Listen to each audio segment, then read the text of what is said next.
आपण पाहत आहात महाराष्ट्र वृत्तदर्शन न्यूज, रोखठोक आणि निर्भीड।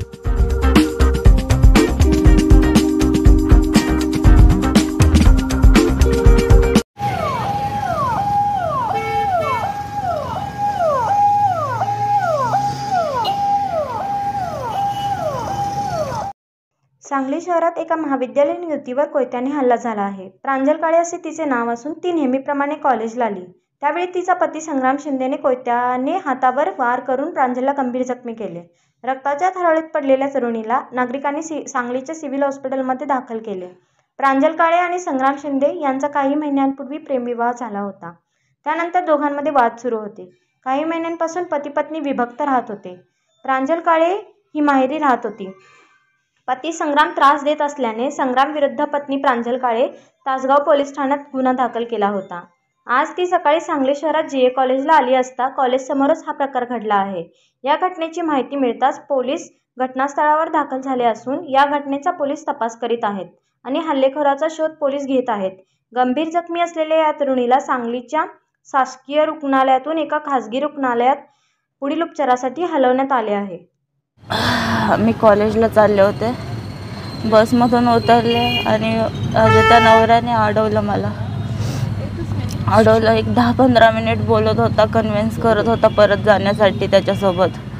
मी त्याला नकार दिल्यावर पाठीमागचा त्यानं कोयता काढल्यानंतर मी पळण्याचा प्रयत्न केला, पण झटापटीमध्ये मी खाली पडले आणि त्याने हातावर वार करायला सुरू केला आणि बोलला की तुझा हात ठेवतच नाही, तोडूनच टाकतो। मग पब्लिक गोळा झाल्यानंतर ना पळून गेला तो तिथून। त्याची गाडी त्याने तिथेच ठेवली। कोण होते ते? मिस्टर संग्राम शिंदे, किर्लोस्करवाडी। माझी मुलगी प्रांजल राजेंद्र काळे ती शिक्षणासाठी सांगलीत येत होती। तिथून पुढे तिनं लव्ह मॅरेज लग्न केलं 3 डिसेंबर 2023ला आणि लग्न झाल्यानंतर काही कारणास्तव त्या दोघांचं पटेना म्हणून ती माझ्याजवळ येऊन राहायला लागली। राहत असताना घटस्फोटासाठी आम्ही अर्ज दाखल करणार होतो, तेवढ्यात तो तिला त्रास द्यायला लागला म्हणून तासगाव शहराला आम्ही कंप्लेंट नोंदवली। तिथं समज देऊन त्याला सोडण्यात आलं। नंतर ती काही शिक्षणासाठी परत ती इकडं येतच होती सांगलीला आणि आज अचानक सकाळी कॉलेजला येत असताना तिच्यावर कोयत्यानं हल्ला केला तिच्या नवऱ्यानं। त्याचं नाव आहे संग्राम संजय शिंदे। तो राहतोय सावंतपूर किर्लोस्करवाडी पलूस। कोयत्याने तिच्या हातावर गंभीरपणे वार झालेला आहे, तिचा हात निम्मा कट झालेला आहे। तर सांगली पोलीसवाल्यांनी त्याची कायदेशीर कारवाई योग्य ती करावी ही माझी कळकळून विनंती आहे त्यांना। आज सकाळी 8:30 ते 9:15 दरम्यान विश्रामबाग पोलीस ठाणे हद्दीतील कॉलेज कॉर्नर या ठिकाणी कॉलेजला येणारी एक त्या ठिकाणी मुलगी आहे। तिचा प्रेमविवाह झालेला आहे आणि ती तिच्या गावावरून इथं आल्यानंतर तिच्या पतीनं ती कॉलेजला जात असताना कॉलेज या ठिकाणी वाढवून चाकूने हल्ला केलेला आहे। तर तत्काळ आम्ही सदर पीडित महिला ही हॉस्पिटलाइज झालेली असून सुरू आहेत।